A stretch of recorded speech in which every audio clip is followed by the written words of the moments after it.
What's going on? Hope everybody's doing good on this Sunday. Well, this Sunday morning, Sunday afternoon. This Sunday afternoon. I got my time messed up. I'm sorry. Anyway, it's being real. So, I want to share this with you. I was actually driving on the highway and the Spirit of God hit me. He was talking about God's favor, his favor, right? He was talking about his favor. And he was explaining that when I do something, son, there's no strings attached to what I do. I just do it because I'm God. You know, he reigns over the just as well as the unjust. He rules overall. And a lot of times with man, you know, they say, oh, I'm going to do this. And then next, there's strings attached to that, or they end up lying or whatever. And God's like, that's not me. That's not me at all. You know, when I give or when I do something, you know, I elevate, I open doors, I make the impossible possible. And with men, it's impossible, but with God, all things are possible. And he do the unthinkable sometimes, something that's like a phenomenal. You just can't explain it, and he just does it. That's how he does. He shows up and shows out because he's God all by himself. And that's why he said, my ways are not your ways, my thoughts are not your thoughts. You know, as far as from the east is to the west, as far as from the north is to the south. You know, his ways are not our ways, you know. So I just want to take this time to encourage somebody, to let you know that, you know, if you get involved with someone or they're like, oh, I'm going to do this for you, I'm going to do that.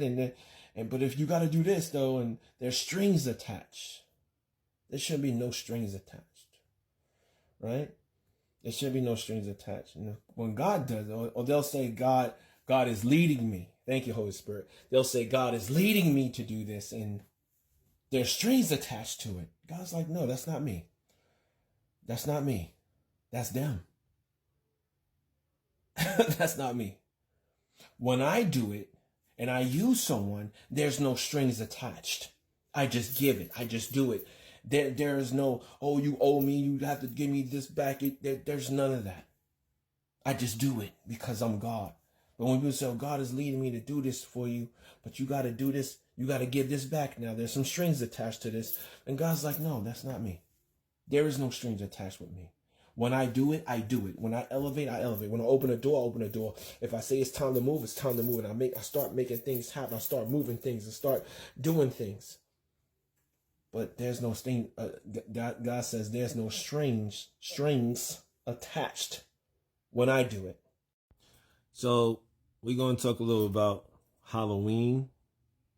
I want to share that with y'all too, because there's some things that, you know, as Christians, we shouldn't celebrate Halloween and stuff. So I'm going to be going into that. I'm going to actually share something with y'all that I was watching this video, and I thought it was really good. His name is Daniel, and good stuff. Good stuff, Daniel. So I had to share it, and hopefully everybody will enjoy it. But I'm going to go into a few scriptures about God's favor. All right? Enjoy. So here are some Bible verses about the favor of God. Psalms 41, the favor of God keeps my enemies from defeating me. Proverbs 3:4 says, so find favor and high esteem in the sight of God and man.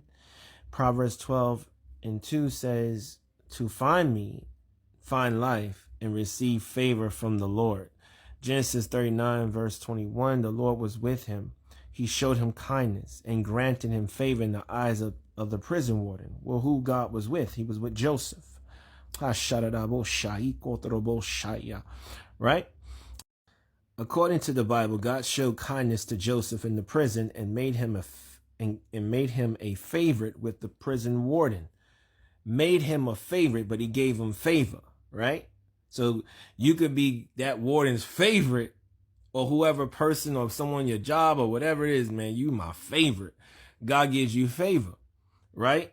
In all righteousness. So Genesis 39:21, but the Lord was with Joseph and showed him kindness and granted him favor in the eyes of the Lord, and the eyes of the prison warden. I'm so excited. So Genesis 39:22-23, the prison warden chose Joseph to take care of all the prisoners. So he chose Joseph to take care of all the prisoners who was responsible for whatever was done in the prison. Genesis 39, verse 19 through 21, the Lord was with Joseph in the prison and showed him his faithful love. God gave him favor even while he was in prison. Sometimes, look at that. You could be in prison and still get God favor.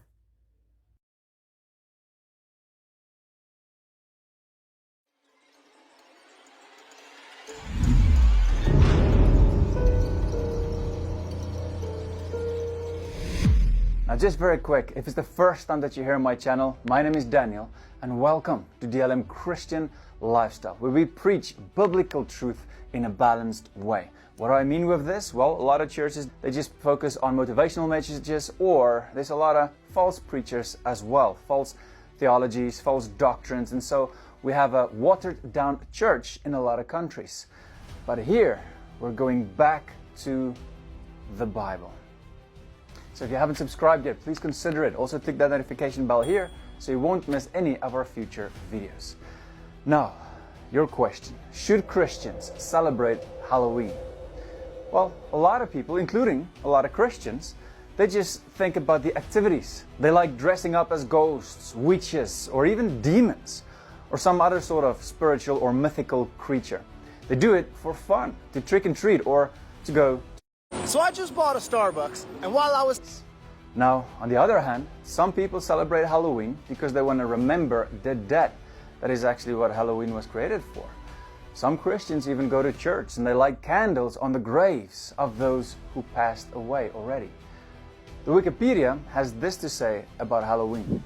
Halloween, or Halloween, a contraction of All Hallows Evening, also known as All Halloween. All Hallows Eve, or All Saints Eve, is a celebration observed in many countries on 31 October, the eve of the Western Christian feast of All Hallows Day. It begins the observance with All Hallow Tide, the time in the liturgical year dedicated to remembering the dead, including saints, hallows, martyrs, and all the faithful departed. So Halloween was a celebration to honor or remember the dead.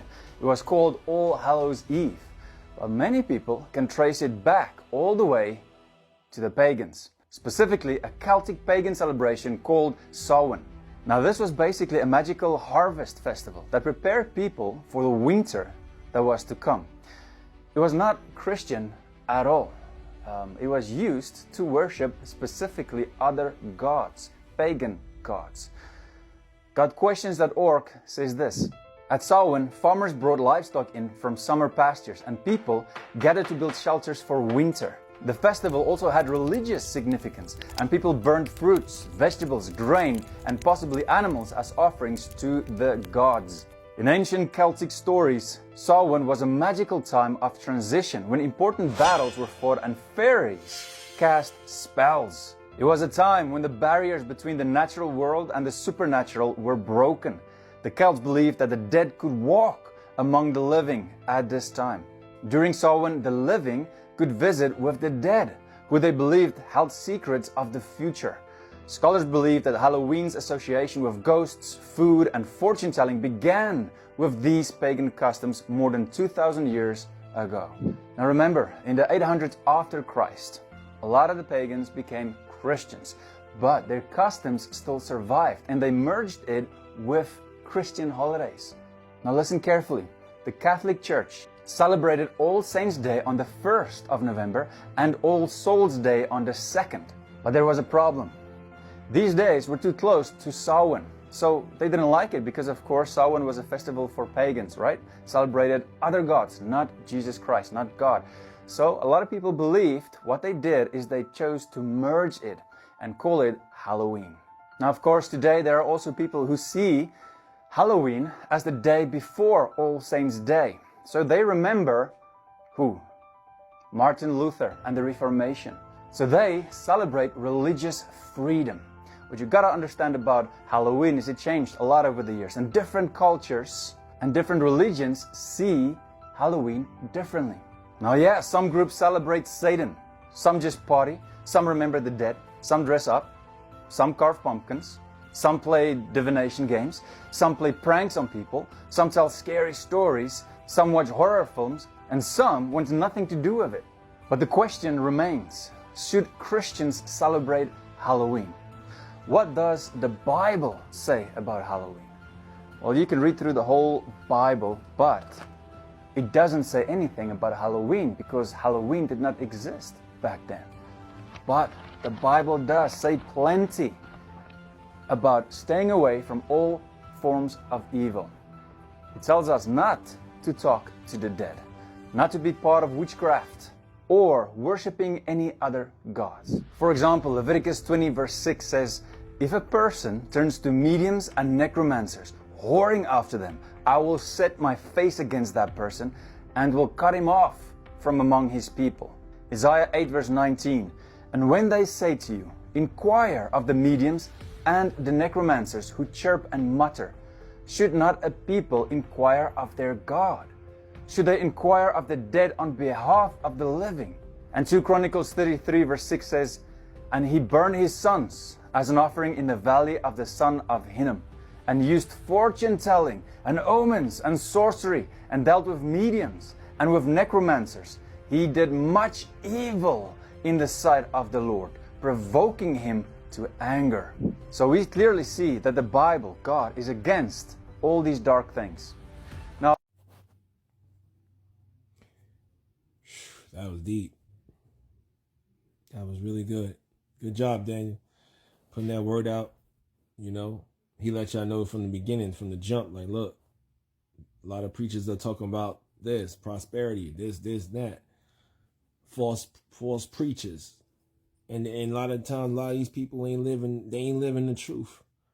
The Bible says anybody can say I'm a Christian, but we have to know people. Jesus said, know them by the fruit that they bear. Know them by their fruit, not what they say.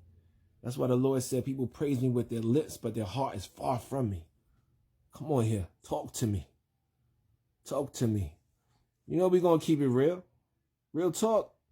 We're going to keep it real. You know, women, be careful with these men. Tell them, I'm a Lord. I love the Lord. I'm a Christian. I'm a love the Lord. Yeah, they try to get into your panties. And as for the fellas, be careful too, because the women, they just as bad as the men. They'll come at you like, I love the Lord, and ain't got no fruit in them at all. Be careful with them too. You know, the Bible talks about the adulterous woman. Really talks a lot about that, where, you know, she out there waiting for you. You know what I mean? Waiting. My husband went on a trip. He's gone. You know, we need to get up. We need to get together. Be careful. Be careful. That's all I'm saying. Warning coming before destruction. Y'all have a blessed weekend. I hope y'all enjoy yourselves. I'm going to shoot my next video. We're going out of town. So I'm going on a business trip, and I'm excited for it. See what God does, you know. But I will be filming some of that, so y'all can see God's favor. Love y'all. Peace.